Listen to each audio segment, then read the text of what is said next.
श्रीमद्भागवत चतुर्थ स्कंध 31 अध्याय। मैत्रेय उवाच।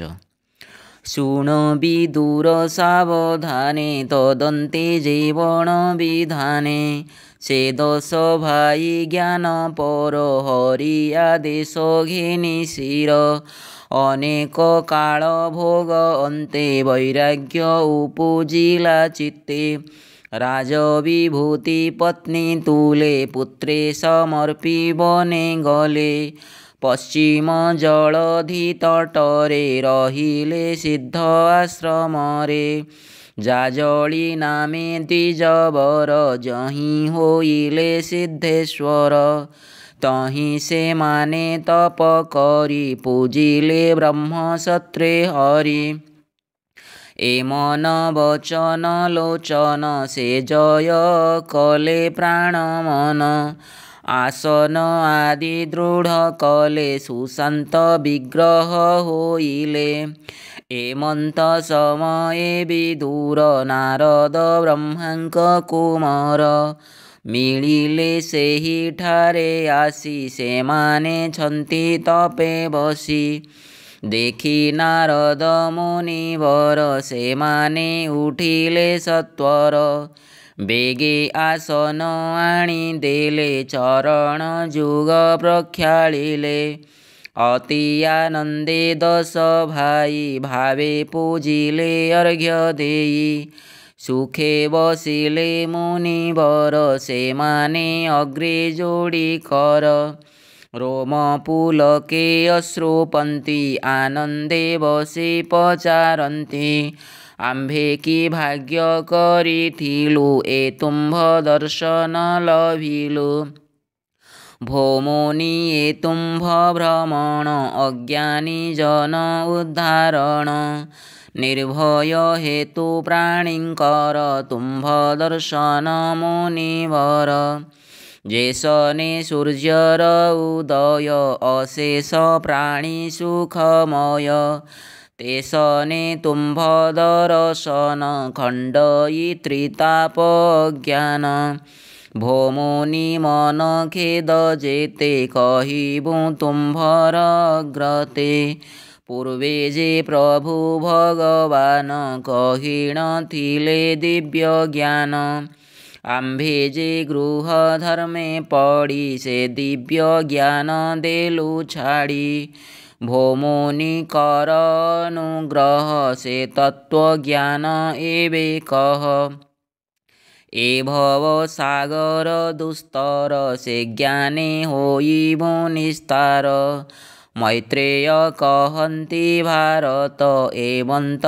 बोलन्ते प्रचेत शुणी नारद तपोधन उत्तम श्लोके कले ध्यान ध्यान करन्ते मुनिवर रोम पुलके कलेवर कृष्ण विषये निमज्जिले देह जीवन पाशोरिले तक्षणे पाई दिव्य बुद्धि ताहांकु कहन्ति प्रबोधि नारद उवाच शृण नृपति धर्मशील जे कर्मे होइब कुशल कहिबा तहिर विधान जहीं रे हेब तुम्भ ज्ञान मनुष्य जन्म कर्म से ही हरिंक सेवा होए जहीं हरि भजन जेबे नाही एथु अभाग्य परे काहीं जे तीनी देव कर्म कहे से कर्मे प्राणी मोक्ष नोहे जे तीनी वेद कर्म कहे से कर्मे प्राणी मोक्ष नोहे भवुतरीव सेवा काहीं जावत हरि न भजई जे देव आयुषे जीवन्ति हरि न भजि न तरन्ति जेणु से विषये प्रमत्त न देला कृष्ण पादे चित्त सुसाध्य कले विद्यमान अपरे जेते तपदान ए सर्वतार अकारण जेबे न भजे नारायण जेते कवित्व वचन व्यर्थ की कार्ये प्रयोजन विफल बुद्धि हेला तार न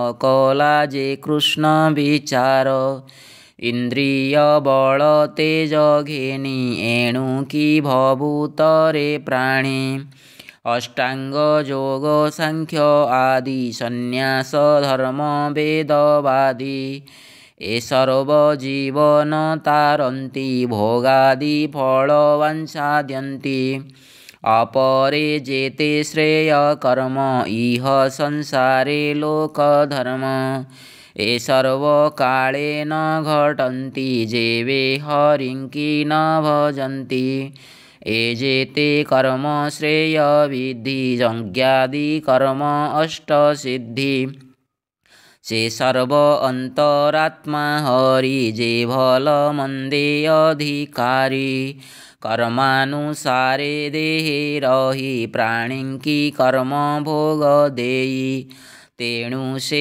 आत्मा सर्वभूते सकल प्रिय से मंते जेवे हरिं की सेवा करी आत्मा को उद्धारन्ति हरि ए सर्व फलदाता हरि प्राणी न जानी भ्रमे मरी दुख गहने करे आस ए कर्मे मूल अविश्वास जे हरि सर्वभूते थाई कर्मानुसारे फल देई सकल प्रिय से मुरारी से भल मंदे अधिकारी ताहांकु जे प्राणी भजन्ति तेवे ए भवु निस्तरन्ति एमंत महिमा जाहार से प्रभु करन्ति उद्धार जे सने सर्वतरु मूले जल सिंचन नेई कले ताहार भुज स्कंध शाखा सर्वे संतोष मूले एका प्राण को उपहार देले संतोष इंद्रिय सकले एमंते हरिंकर सेवा कले संतोष सर्वदेवा हरिटी सर्वदेव मूल जेते प्रपंच सूक्ष्म मूल सकल आत्मा अंत हरि जे पाद आश्रे प्राणी तरी जे सने रवि ठारु जल प्रभवि प्रकाशे शयल काले से रवि तेजे पुणी प्रवेश हन्ति सर्व प्राणी से रूपे ए गुण प्रवाह ए चराचर भूत देह ए सर्वे हरिरुख्यरन्ति काले से तहि प्रवेशन्ति जगत हरिंक किरण सूर्यर प्रभाटी जे सन तातहि सर्वशक्ति थान्ति जेवे से जाग्रत लभन्ति तेवे से द्रव्य क्रिया ज्ञान हुई भेद भ्रममान जेन्हे आकाशे घन पंति तम बिजुली प्रकाशन्ति तेमन्ते परम ब्रह्मरे सकल शक्ति क्रमरे हुवन्ति नुहन्ति से काले सर्वसत्वादि गुण काले से आत्मा अशेष देहिंक पुरुष प्रधान से एक काल ही ताहांकुटी कही गुण प्रवाह हेतु से ही ताहांकु भज एक भावे संसारु निस्तरी बजेवे सकल भूते दया कर जहीं तहीं रे तो सधर इंद्रिय वर्ग विनाशिले हरिंकी पाइब भजिले विशुद्ध होए जेबे मन विनाश होन्ति चेष्टामान एमंत भक्ति जेवे चित्ते विशुद्ध हृदय अविरते तहीं बसन्ति भगवान न जानती तहु अन्य स्थान एविने जे आनकु जोगी विषय सुखे नित्य भोगी ତାହାଙ୍କ ପୂଜା ନ ଘେନନ୍ତି ଯେଣୁ ସେ ରସକୁ ଜାଣନ୍ତି। ବିଦ୍ୟାଦି ଧନେ ଯେଉଁ ଜନେ ରହନ୍ତି ଅହଙ୍କାର ମନେ। ଯେ ସାଧୁ ଅକିଞ୍ଚନ ଦେଖି ହତ ଆଦରେ ଦୂରେ ପେଖି। ଧନ ବିନାଶ ହେତୁ କରି ଯେ ସାଧୁ ସେବା ପରିହରି। ଅତ୍ୟନ୍ତ ମୂଢ଼ ସେ ପାମର ଧନରେ ଅତି ସ୍ନେହ ତାର। ଏମନ୍ତ ପ୍ରାଣୀ ଯେ ଅଟନ୍ତି ଅଜ୍ଞାନେ ଧର୍ମ ନ ଜାଣନ୍ତି। ତାଙ୍କୁ ବିମୁଖ ନର ହରି ସାଧୁ ଦୂଷଣ ହେତୁ କରି। ତାହାଙ୍କ ନିକଟେ ନ ଆସେ ବସନ୍ତି ଅକିଞ୍ଚନ ପାଶେ। ସେ ପରିପୂର୍ଣ୍ଣ ସର୍ବଭାବେ ବଶ ନୁହନ୍ତି ଧନ ଲୋଭେ। ନିଜ ଭକତ ବଶ ହରି ଭକ୍ତ ଡାକକୁ ଅନୁସରି। ଏମନ୍ତ ମହିମା ତାହାର ସେ ପାଦେ ନ ସେବେ ପାମର। ଦାରାତନୟ ମୋହେ ଜଡ଼ି ଦୁଃଖ ଗହନେ ସୁଖ ଲୋଡ଼ି। ଅଜ୍ଞାନ ଭାବେ ଦମ୍ଭେ ଥାନ୍ତି ଯେ ଅନ୍ୟ ଦେବଙ୍କୁ ସେବନ୍ତି। ଯେ ହରି ଛାଡ଼ି ସେବେ ଆନ ଯେ ପ୍ରଭୁ ଭକତ ଅଧୀନ। ସେ ପାଦ ପଦ୍ମ ଛାଡ଼ି ସେହି ଅନ୍ୟ ଭଜନେ ମନ ଦେଇ। ଏ ସେବା ଛାଡ଼ି ଅନ୍ୟ ସେବେ କେମନ୍ତେ ଭବୁ ନିସ୍ତରିବେ। ତାହାଙ୍କୁ ବୋଲି ମୂଢ଼ମତି ସେ ପ୍ରାଣୀ ଭବୁ ନ ତରନ୍ତି। ଯାହାର ଅଛି ଦିବ୍ୟ ଜ୍ଞାନ ସେ କାହିଁ ଭଜେ ଦେବ ଅନ୍ୟ। ସେ ହରି ପାଦେ ସର୍ବ ସୁଖ ଆଶ୍ରୟେ ଛେଦେ ଭବ ଦୁଃଖ। ମୈତ୍ରେୟ ଉବାଚ। ମୈତ୍ରେୟ କହନ୍ତି ବିଦୁର ଏମନ୍ତେ ଦେବ ମୁନିବର। ସେ ପ୍ରଚେତ ସତପ ଠାବେ ଏ ଜ୍ଞାନ କହିଲେ ସ୍ୱଭାବେ। ଅପରେ ହରି ଗୁଣମାନ କହି ତୋଷିଲେ ତାଙ୍କ ମନ। ତକ୍ଷଣେ ବ୍ରହ୍ମଲୋକେ ଗଲେ ସେ ସର୍ବେ ସନ୍ତୋଷେ ରହିଲେ। ଶୁଣ ବିଦୁର ଜ୍ଞାନବନ୍ତ ନାରଦ ମୁଖରୁ ନିର୍ଗତ। ହରିଙ୍କ ନାମ ଯଶ ଗୁଣ ଯେ ବା ଭାବନ୍ତି ଅନୁକ୍ଷଣ। ସେ ସର୍ବେ କାମାର୍ଥ ଲଭନ୍ତି ଇତ୍ୟାଦି ପାପ ବିନାଶନ୍ତି। ଶୁଣି ସାନନ୍ଦ ନୃପରାଣେ ହରି ଭଜିଲେ ଅନୁକ୍ଷଣେ। ଅନ୍ତେ ସେ ହରିଙ୍କି ଲଭିଲେ ନାରଦ ହେତୁ ନିସ୍ତରିଲେ। ଏ ଘେନି ସତସଙ୍ଗ ପ୍ରାଣୀ ଆଦରି ଲଭେ ଚକ୍ରପାଣି। ଏ ଦିନେ ନାହିଁ ସଦଗତି ଶୁଣ ବିଦୁର ଗୁହ୍ୟ ଅତି। ସାଧୁଙ୍କ ସଙ୍ଗେ ପ୍ରୀତି କର ମାନସ ମୋହ ଯାଉ ଦୂର। ଯେତେ ସଂଶୟ ହୃଦଗତ ପଚାରିଥିଲୁ ଯେ ବୃତ୍ତାନ୍ତ। ସାର ଉଦ୍ଧରି ଶାସ୍ତ୍ର ମତେ କହିଲୁ ଶ୍ରୀ ଭାଗବତେ। ନାରଦ ପ୍ରଚେତ ସମ୍ବାଦ ଶ୍ରୀହରି କ୍ଷଣ ଗୁଣବାଦ। ଫେଡ଼ି ମୁଁ କହିଲଇଁ ତାହା ସଂଶୟ କରିଥିଲୁ ଯାହା। ଶୁକ ଉବାଚ। କହନ୍ତି ଶୁଦ୍ଧ ମହାମୁନି ଶୁଣ ପରୀକ୍ଷ ତତ୍ତ୍ୱଜ୍ଞାନୀ। ମୈତ୍ରେୟ ଯେତେକ କହିଲେ ବିଦୁର ବିନୟେ ଶୁଣିଲେ। ଆନନ୍ଦେ ରୋମ ପୁଲକିତ ଭବ ଗଦ୍ଗଦେ ଅଶ୍ରୁପାତ।